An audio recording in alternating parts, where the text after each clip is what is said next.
Saudara Presiden Prabowo Subianto kembali menggunakan hak istimewanya sebagai pemimpin negara setelah pernah memberikan abolisi pada terpidana kasus korupsi.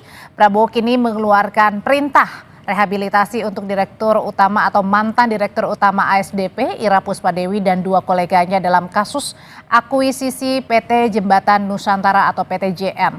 Akuisisi disebut merugikan keuangan negara 1,2 triliun rupiah. Tapi usai sidang vonis di Pengadilan Tipikor Jakarta Pusat, Ira menyebut ia tidak menerima aliran dana sepeser pun.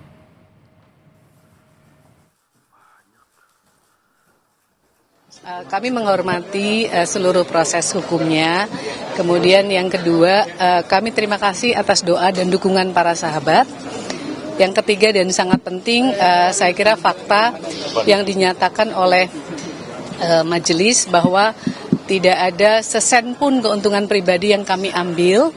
Kemudian yang berikutnya kami ingin sampaikan bahwa akuisisi ini adalah aksi strategis yang bukan hanya baik atau menguntungkan untuk ASDP, tetapi untuk negara.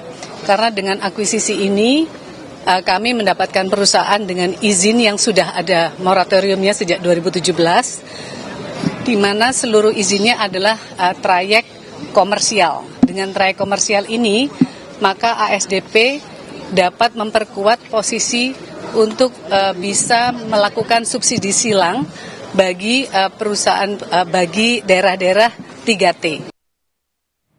Saudara, usai diumumkannya rehabilitasi kepada mantan Direktur Utama ASDP Ira Puspadewi dan dua rekannya, kini kinerja KPK dan Pengadilan Tipikor dalam memproses kasus korupsi PT ASDP pun dipertanyakan. Kita bahas lebih lengkap bersama Guru Besar Ilmu Hukum Universitas Islam Sultan Agung Semarang yang juga merupakan seorang hakim, Profesor Binsar Gultom. Selamat malam Pak Binsar. Selamat malam.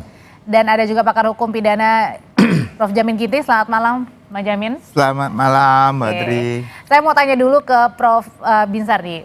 Prof. Binsar, apa sih pandangannya terkait dengan rehabilitasi yang diberikan oleh Presiden Prabowo kepada mantan Direktur Utama PT ASDP, Ira Puspadewi?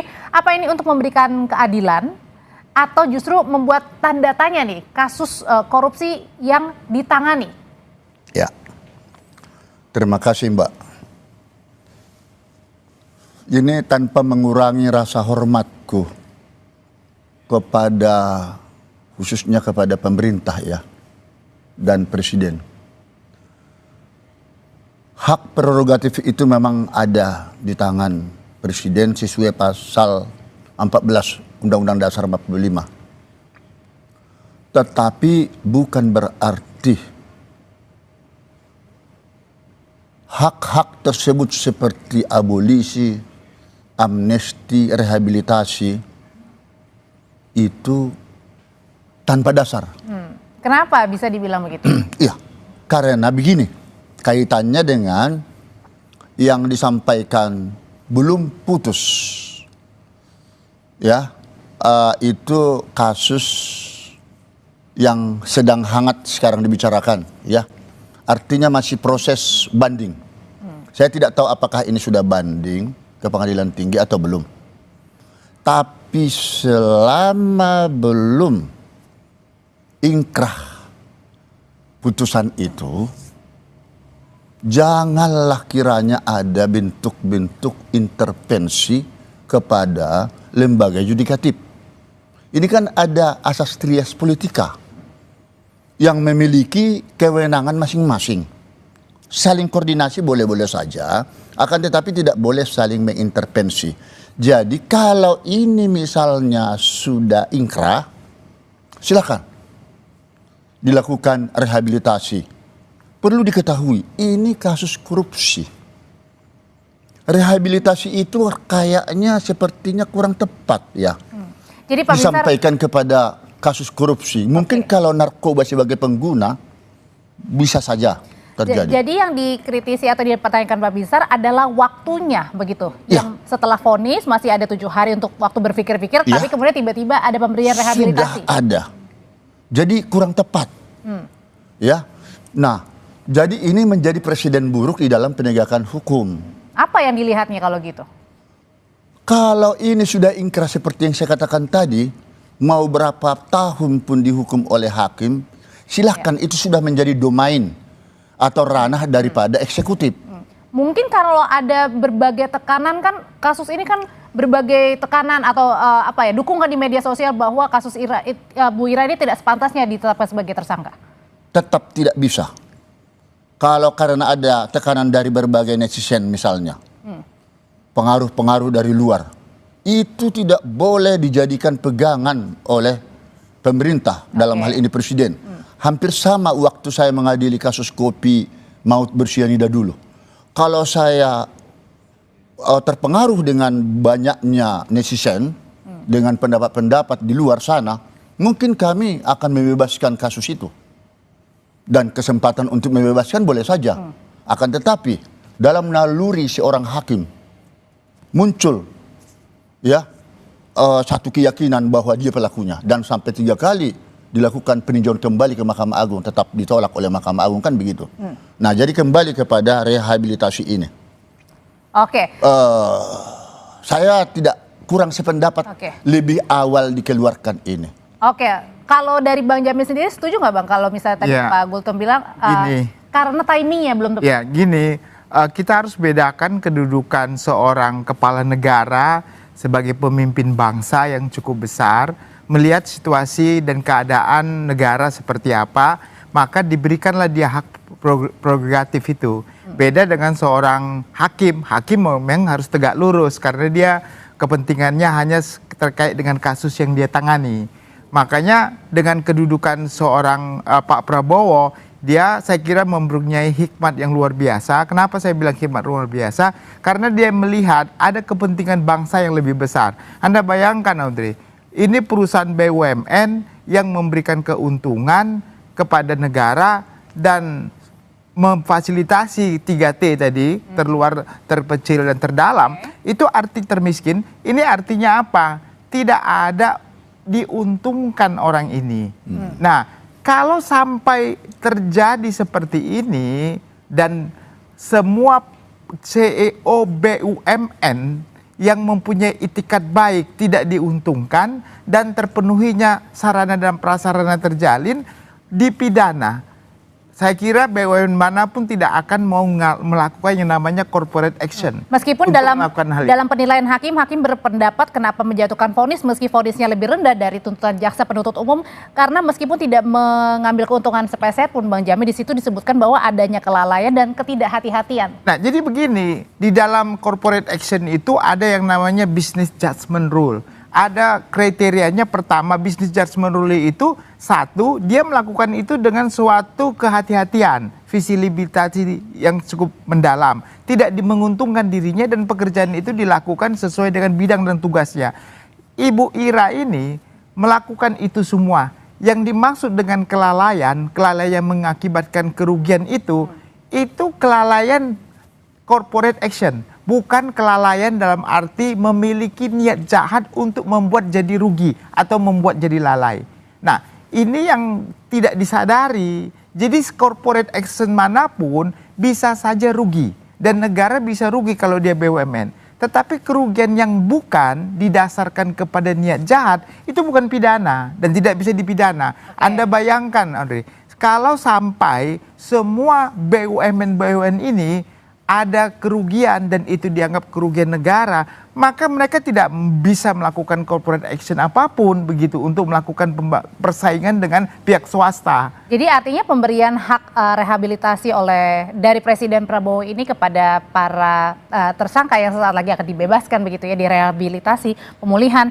Ini artinya adalah sejalan, artinya ada yang mereka tidak mengambil keuntungan sepeser pun, satu sisi juga ada tekanan dari publik. Iya, kalau Ibu Ira ini pertama, sebenarnya kalau BUMN itu CEO-nya bisa kita pidana tipikor dengan 2 syaratnya.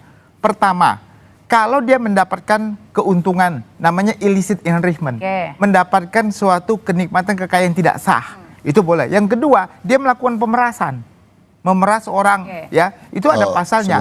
Jadi 2 hal itu yang harus diperhatikan. Kalau di luar itu enggak masalah. Negara manapun di dunia ini enggak ada terkait dengan tipikor BUMN seperti itu. Saya menggelitik, mohon izin Pak, menggelitik dengan tidak ada Pak Binsar, oke, gimana Pak Binsar? Disebut tadi tidak ada keuntungan secara pribadi. Ya, tidak ada sepeser pun yang diambil Ya. katanya. Nah, ini yang salah penafsiran. Ini kita lihat dulu surat dakwaan jaksa. Dan ada sampai dissenting opinion. Saya sebenarnya tidak terlalu jauh mencampuri, tetapi yang saya baca dalam pertimbangan itu ya, dakwaan masuk kepada pasal 3 ya, Undang-Undang Tipikor. Dan yang menjadi dipersoalkan di sana adalah apakah ada penyalahgunaan kewenangan, kesempatan yang ada padanya, dan kemudian merugikan orang lain atau diri sendiri atau termasuk korporasi. Kalau di pasal 3 ini memang kena banget dia. Mengapa saya katakan Kenanya kena? di mana? Kenanya, makanya Oke. mau saya jelasin. Usai jeda ya Bapak-Bapak ya, tetap Ya. bersama kami di Sapa Indonesia Malam. Nanti dulu Bapak-Bapak, tetap bersama kami. Ini.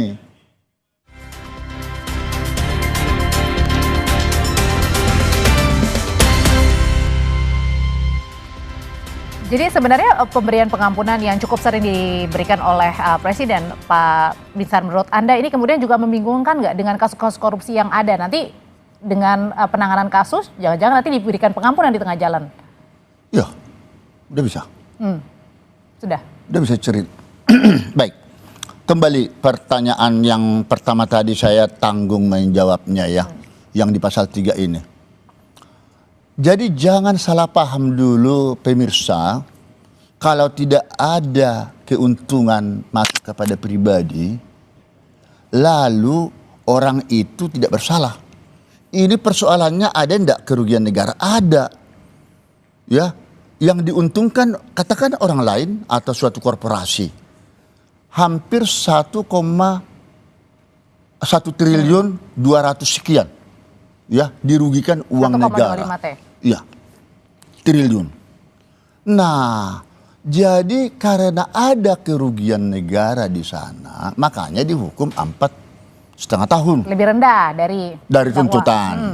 Tapi ada dissenting opinion memang. Salah satu mengatakan itu terletak persoalannya di penyalahgunaan kewenangan dan peranan yang dilakukan oleh si terdakwa ini, apakah menyalahgunakan jabatan kewenangan. Nah, menurut hukum bisnis seperti yang dibilang abang tadi, itu memang dia tidak terbukti melakukan perbuatan, tetapi masuk kepada perdata jadinya. Artinya bukan tidak pidana lah, tidak pidana korupsi. Jadi Maaf begini, dulu bang, ya. ini karena waktunya kepepet. Ya. Nah, akhirnya yang dissenting ini menyatakan onslah.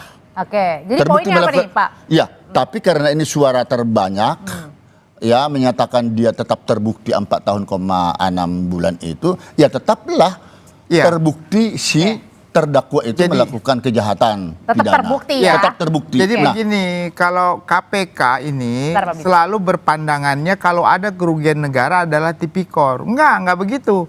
Tidak semua ada kerugian negara adalah tindak pidana korupsi. Karena apa? Coba lihat di pasal 14 Undang-Undang Tipikor di situ.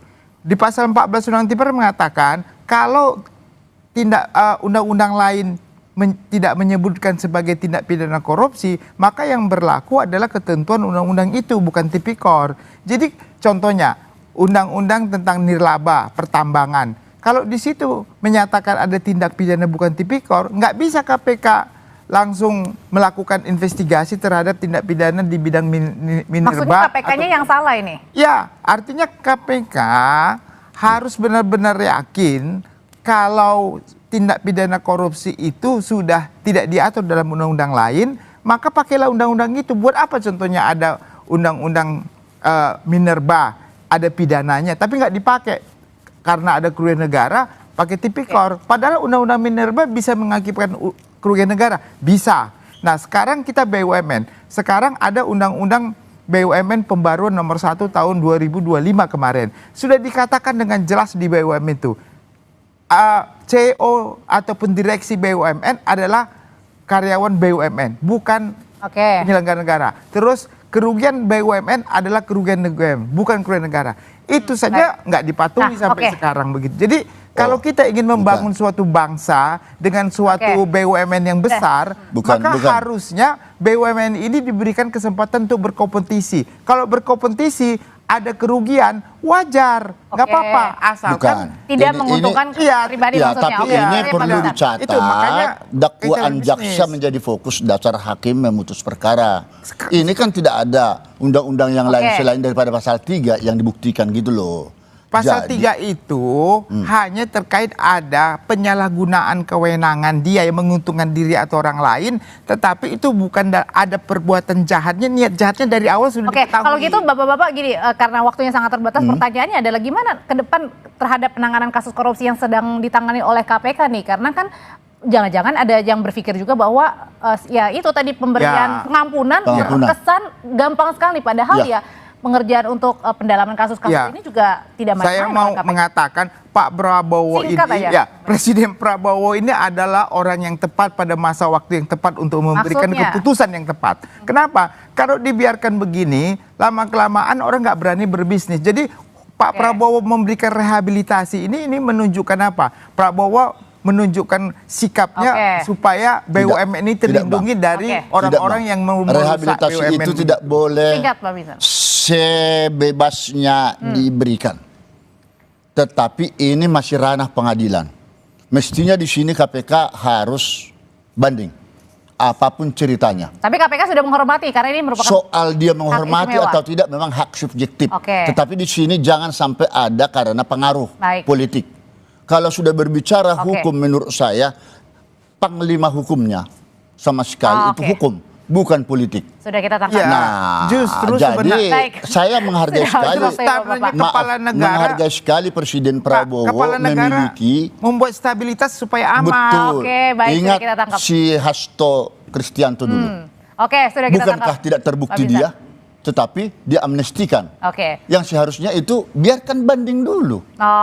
Langsung tiba-tiba sudah kepala diambil negara memberikan stabilitas kepada supaya kalau sudah begitu modelnya berarti nanti semua hakim di dalam memutus perkara sudah jadi hati-hati, termasuk penuntutan pun nanti sudah jadi hati-hati. Baik, kalau gitu sudah kita tangkap pesannya. Tetapi Pak Binsar, pesan saya, tolong kalau rehabilitasi itu waktunya jangan terlalu cepat, belum apa-apa sudah terjadi kesan intervensi. Sudah kita tangkap, terima kasih Pak Binsar. Jadi karena itulah mungkin pengaruhnya kepada aparat-aparat penegak hukum lain seperti KPK. Ngapain untuk banding lagi? Gitu ya? Kalau gitu. Terima kasih juga Bang Jamin. Pak Binsar, terima kasih sekali lagi. Selamat